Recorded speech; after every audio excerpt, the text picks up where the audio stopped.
O Mistério do Caderninho Preto, por Ruth Rocha. Narração por Alisson Martins. Capítulo 1. Vamos escrever um livro? Meu nome é Maria Emília. Tenho 15 anos. Que barra, hein? Naturalmente, eu gosto de um menino que não gosta de mim. Toda vez que eu tenho uma festa nasce uma espinha no nariz. E no colégio eu vou mal em matemática.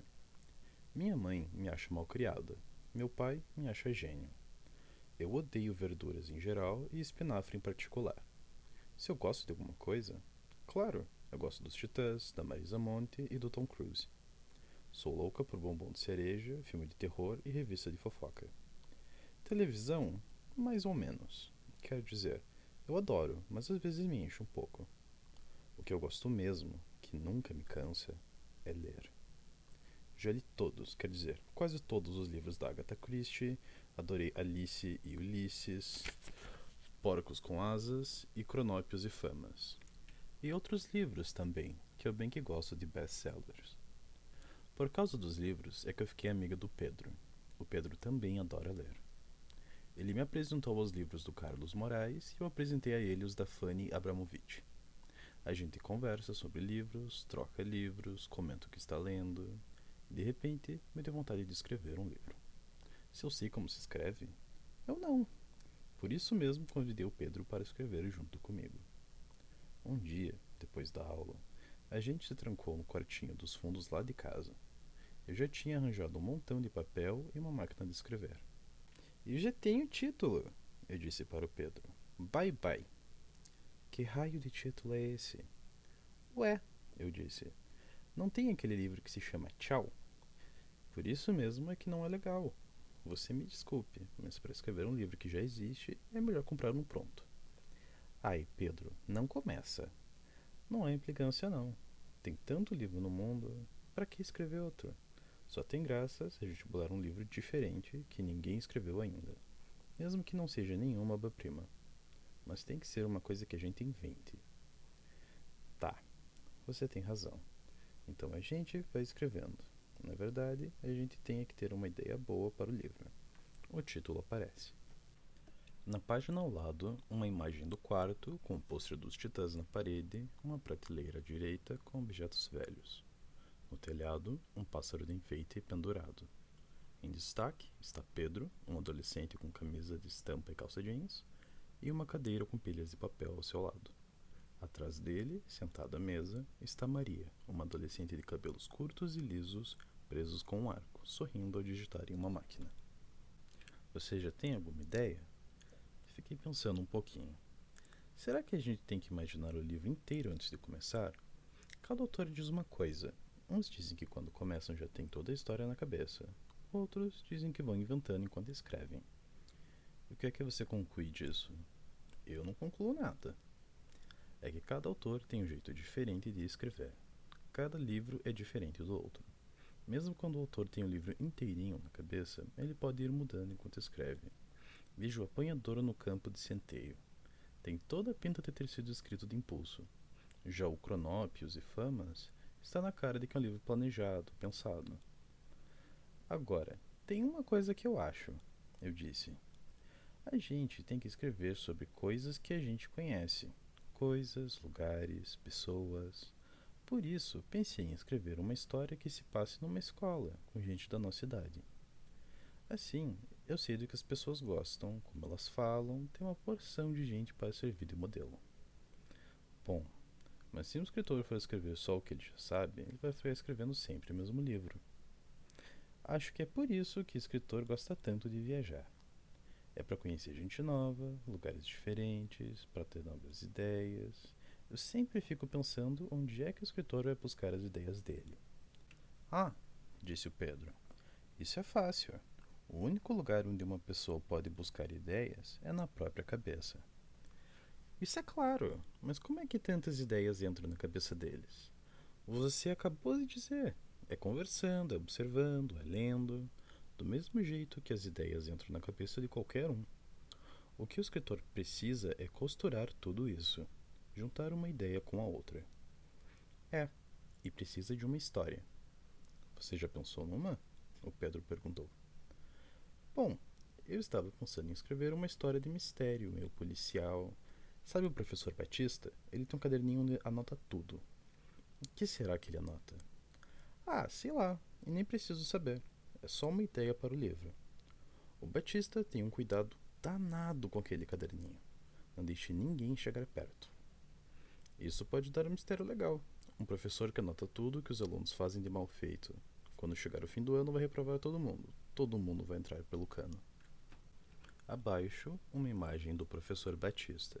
Um homem de meia idade, com sobrancelhas e barba grossas, e o cabelo curto com duas protuberâncias laterais, parecendo chifres. Ele usa óculos escuros, um paletó escuro listrado com gravata de bolinhas, e está com seu caderno aberto na mesa em sua frente. Daí uns alunos resolvem roubar o caderninho. E o que é que tem no caderninho? Pedro quis saber. Depois a gente vê. Como é que a gente começa? Eu estou lembrando da Alice no País das Maravilhas, disse Pedro. O quê?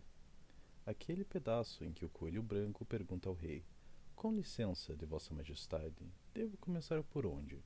E o rei responde: Comece pelo começo, vá até o fim, então pare. Pois vamos começar. Afinal, caminhando que se faz o caminho. Ao lado, uma imagem da Lebre de Março, personagem da Alice do País das Maravilhas. Era quase meia-noite. As luzes da casa do professor Barnabé estavam apagadas havia meia hora. Chovia pacas, mas a gente não podia desistir. Já tinha sido uma luta conseguir sair de casa sem ninguém ver, chegar até a casa do professor e esperar todo mundo ir dormir.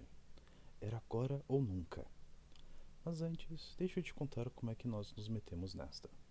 Nós, quer dizer eu, Mariana, que todo mundo chama de Mari, e o Guaraná, que no duro se chama Sérgio, mas que todo mundo chama de Guaraná porque, bem, isso não importa. Eu e o Guaraná fomos encarregados pela nossa turma, que é o primeiro A do Colégio Carlos Estevão, que fica na rua Jericó, sem número, de conseguir de qualquer maneira, mas de qualquer maneira mesmo, o caderninho do professor. Esse professor Barnabé é um chato. É professor de Química, que é uma matéria que eu detesto, nem desenho tem. Não sei como é que tem gente que aguenta.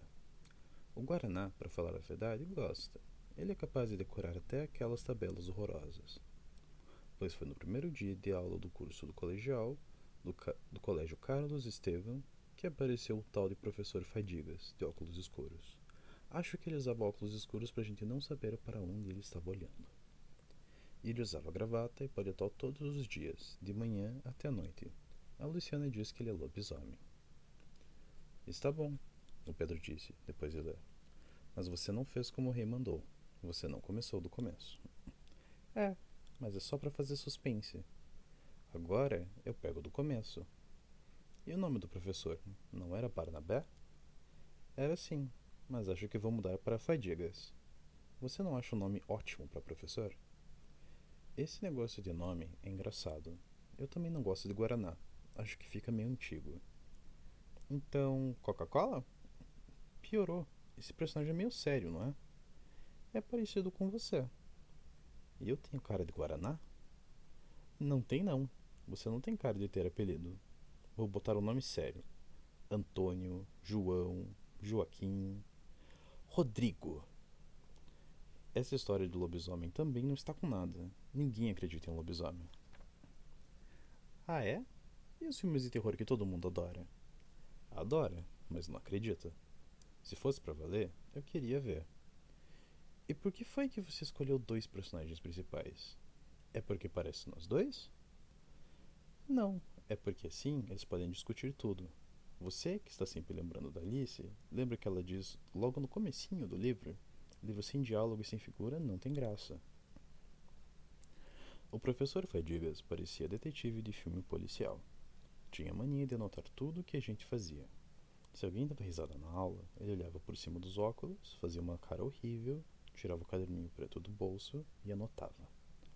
Se alguém ia na lousa e não sabia o problema, ele tirava o caderninho de bolso e anotava. Às vezes, a gente nem sabia quem era a vítima. E se alguém perguntasse pelo caderninho, ele fazia uma cara entre irônica e feroz e dizia: no fim do ano, no fim do ano. Até que a gente deduziu que no fim do ano ele ia se vingar de tudo que a gente tinha feito de mal feito o ano inteiro e que ele não ia esquecer de nada, que estava tudo no caderninho. Todo mundo ia ser reprovado. Eu já tinha umas 10 marcas naquele caderninho. A Teca tinha uma porção. Todo mundo, até o Rodrigo, que é cobríssimo em química, mas toda vez que ele dá cola, o professor pega ele. Então, já que estava chegando o fim do ano, a gente resolveu que tinha que dar um jeito de roubar aquele caderninho. Bom, o Pedro aprovou. E agora? E se a gente inventasse que eles assaltam o professor quando ele sai da escola? Eles podiam botar umas máscaras, que nem assaltante de verdade, pegar uns revólveres de mentira.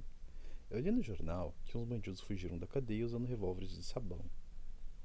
E você acha que alguém acredita nisso? Mesmo que seja verdade, ninguém acredita numa coisa dessas. Eu fiquei pensando. É engraçado esse negócio. Você já reparou que tem uns livros com as histórias mais loucas que funcionam? Ficção científica, por exemplo. E às vezes uma coisa que até pode acontecer parece absurda. É a tal da coerência interna, de que a Brites falou na aula passada. Se você tem uma história e o seu personagem é um velho, o Tio Patinhas, por exemplo, ele tem que falar de um jeito mandão. Ele nunca diria tá, como se estivesse pedindo desculpas. Se você tem um crime, seu personagem tem que ter um motivo. Pois é por isso que é tão difícil escrever. Tem uns autores que podem botar um hipopótamo dançando balé e que dá certo. Fim do capítulo 1.